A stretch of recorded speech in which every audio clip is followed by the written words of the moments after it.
Alright, this Membean video will show you how to properly study in Membean to get the full points available to you. So this is my student dashboard, so you can see how things are filled in now that I've been studying. So you'll want to click on, after you've calibrated, you want to click on Start Learning, and it's going to pop up with a little decision that you have to make. Your current session will last for 15 minutes. So you can choose how long you want to study. Look at the time. Like maybe you have just 5 minutes left of study hall. So you can click just 5 minutes or 10. We want you to study for 15 minutes, 3 days a week. So they recommend 45 minutes a week, 15 minutes for 3 separate days.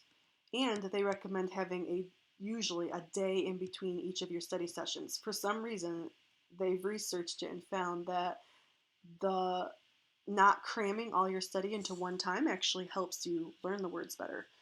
All right, so you're going to select based on how long you'll be able to concentrate without interruptions. Short sessions are better than long ones. Your default is highlighted, and this is the default. It's always going to be on 15 unless you change it. All right, so to get the maximum number of points, it has to be 15 minutes, 3 separate days within a week from a Friday to a Thursday by midnight. All right, so we're going to proceed. And it usually will start you off with a little quiz with like pictures based on stuff you've studied before. So it's giving me a hint, free, and it looks like someone who's trying to untangle something. So I would type in dis and tangle. Okay, and then it will give me probably another one. Blank is a strong desire to harm someone physically, emotionally because you hate them. Okay, you can pick any of these or say, I'm not sure. Notice there's a timer down here that's going. It just wants to see if you can recall any of the stuff you studied before. And if you can't, it'll have you study it again. It's not a big deal if you can't.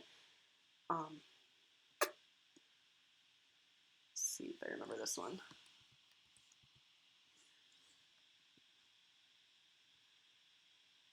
Unquenchable.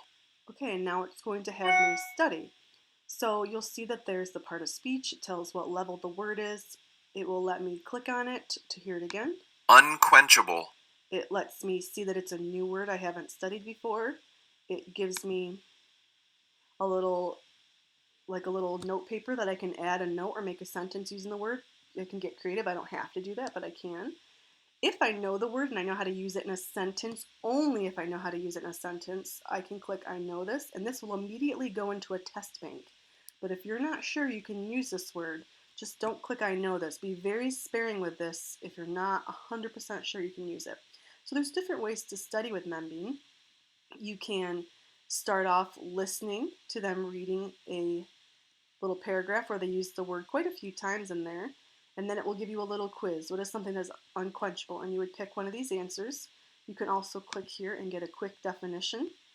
So they would give you a quick definition there, and they would also give you another sentence if you need it. There's a memory hook you could use where they try to make it in such a way that you could memorize or remember the word based on some creative little hook.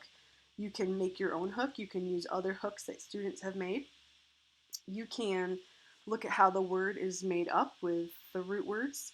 If you click on this, it'll give you a root word tree, and you can see what other words use this un word, and you can click on those, and it will tell you if it's a Membean word. It'll be highlighted with a little red leaf so that you can click on any of those you want to study. Okay, it'll give you the prefix and the suffix, and you do get tested over these sometimes, so it does help you to study them. Okay, it'll also give you usually a little video clip that will tell you or play for you something that will help you remember what unquenchable is. Sometimes it's just a stupid little video like this. Sometimes it's a pop culture video. So I can't always tell you what videos are going to be on here. I hope you don't get offended by some. They're supposed to be pretty clean, but you know how people's definitions of clean go. Some kids like to study this. It's called a word constellation. And this will let you kind of look at the word and its relationship to other words. So if you hover over the dots, it'll tell you it's an adjective impossible to quench. So quenchless, you could click on that if you wanted to and see what words are similar to quenchless. And this is just a way some kids like to study to learn different words. The further away, go back, the further away the words get, the less associated with this word it is. It's still within the circle or the constellation, but it's, so this says it's similar to. You hover over the lines, sometimes they'll tell you stuff, but I guess. Okay, so that's one way. These are examples of when the word unquenchable is used. So sometimes there'll be famous speakers, sometimes it'll be CNN.com uses it, and you can actually click on some of these and it will take you to the website where the article where they are using that word in context. Again, I don't have any control of these articles.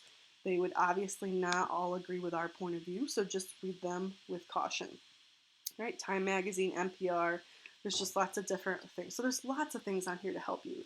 They recommend spending about 10 seconds, if not more. You can spend longer on this, but don't just say unquenchable, okay, and then say next.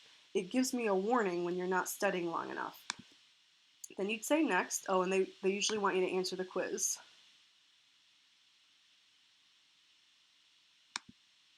Okay. And un- Obviously, it was going to say something to me, and I got a little trigger happy with my button, but, and then it gives you a, unquenchable, okay, they want me to spell it now.